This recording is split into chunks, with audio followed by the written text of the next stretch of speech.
The latest episode of Super was a Android 17 fest. I really did enjoy it. I feel like we need more 17 like all the time because I've made the joke or the comment before about him being like a bit of a sociopath because it's like, bro, your family will die if you lose this. You just don't seem to care. You don't get the incentive. You don't even care about these animals that you want to protect, but it is what it is with that guy. But either way, it's so fun seeing him fight in Super because of, like I said, his nature, his attitude, the way that he is perceived and the way he handles and carries himself. We got to see him fight against the magical girls from Universe 2, I believe. And he was fighting against the Beast Warrior one, which is a good parallel for him because it's like, oh, I'm so used to taking care of these animals and these beasts, and I had to study you, and you were a cool person to try to study, and he wound up having to fight her, so that was pretty cool as well. Of course, we do see Vegeta a little bit fighting Ribrianne. So there's not really a whole lot going on there. I'm not going to have a really long review this time. Not going to go over the whole episode because it was honestly just action. There's not a whole lot to really dissect or break down. Some of the cool things that I did like, though, was, I can understand why somebody may not like this episode, but it was a fun episode, right? It was a lot of action. It was gags and stuff like that. The beginning of the episode, seeing them try to transform and everybody like scolds 17 for doing the smart thing, like not letting them transform, which is something I've always wondered. Like, why do you sit there and let people transform and power up? Like, stop. Just go ahead, hit them, eliminate them when they're trying to do it. Like, why would, like, for example, on Namek, all the times they let Frieza power up and transform, some of that was due to Vegeta's arrogance and thinking he was strong enough or whatever the case, what have you. It's just like over and over. There's repeated instances in this show alone where that happens. It is not only in this show, it happens in a lot of other shonen, other shows and series. It's a joke, it's a gag, which is funny why 17 went in and he was like, oh, they were wide open. It's like, yeah, bro, they're always wide open in this scenario. But 17 was the one guy to kind of break that fourth wall and just, attack them. And then he gets scolded for it. And the funny thing about that, too, is Topo comes running from the other side. He was like, you scum, that was disgraceful. You let them transform. And he scolds him, really. And it was pretty it was funny because then whenever they were like, okay, we need to start again, and then Topo says his little bit and then he runs away. So that being said, what happens after that is literally Topo comes and he scolds him and runs back, and they don't show him again for the rest of the episode. I don't think. Maybe they cut to him for like a split second.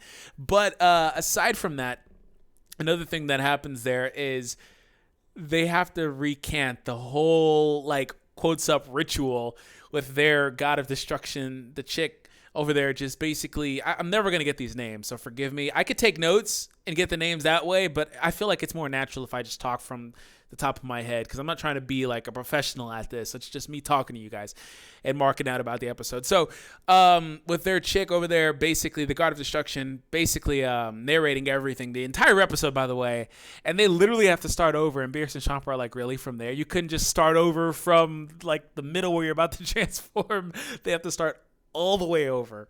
So that was funny. And I did like seeing, once again, the parallels between how they were before and after they transform. And Krillin has a little line in there. He's like, I thought they were cuter before they transform. I'm like, yeah, bro, I think everybody feels that way. Especially Ribrianne, because Brianne de Chateau, she gets like all big and plump and different skin colors. She just doesn't look the same at all. So I feel like everybody kind of feels that way. I think that the other two aren't so bad, but she's like the worst one after she transforms, but she's probably the best one, best girl before transforming. Let me know which one you like the most in the comments, please, and thank you. Once again, it was cool seeing Vegeta fighting her, and she was like, I'm gonna transform into a Hinotama, which is a fireball basically, and she rolls at him, and Vegeta was gonna smack her in the face, and he's like, watching her face in slow-mo. I like that too. He's like, you know what? I instinctively dodged because she was that ugly or that gross or something like that. So he's just like, nah, ho, swerve. Dad just swerve. You know what I'm saying? Like he got and she basically eliminates one of those other muscle men guys from that universe with Gawasi's universe. And it was funny because their god of destruction, Seidra, was like, how are you going to end up collateral damage? You weren't even a part of this. You were just collateral damage. I thought that was pretty good. Another thing that I did like was, once again, back to 17. We need more 17 fights.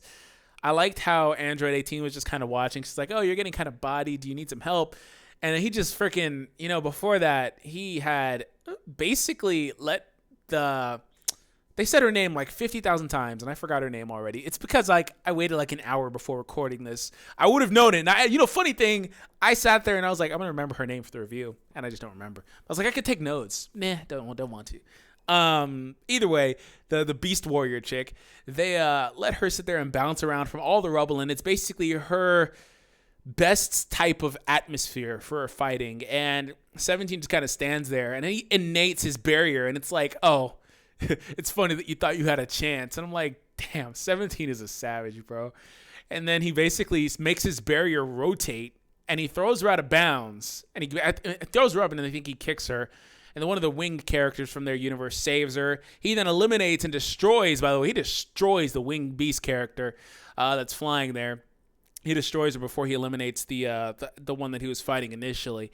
So 17 is a lot of fun. Like, I do enjoy seeing 17. And there was a cool little sequence in there where he's like, he has his key down there. He has like a kind of like a platform that he's standing on almost, and he just barrels his way into her and eliminates her. So 17 was awesome. Next week we'll get to see 17 versus Ribian, because Ribian is pissed that 17, like, for one, interrupted the transformation. You don't do that. It's sacred. And then secondly, he eliminated a couple of their characters. So we'll see what happens there. I was kind of hyped about the Vegeta and Ribrianne fight, which didn't go anywhere.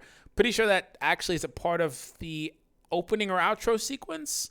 I don't really watch those anymore. It's gotten to the point where I don't watch them. I'm pretty sure it was at some point, though. Correct me if I'm mistaken. Let me know in the comments. Either way, let me know your thoughts in the comments down below. Did you like the episode? Did you like the review? Leave a like if you did enjoy the review. If you're new to the channel, please consider subscribing, because we do this all the time, swerving on them. Stay swaggy. Have an awesome day. I'll catch you guys later on. Peace out.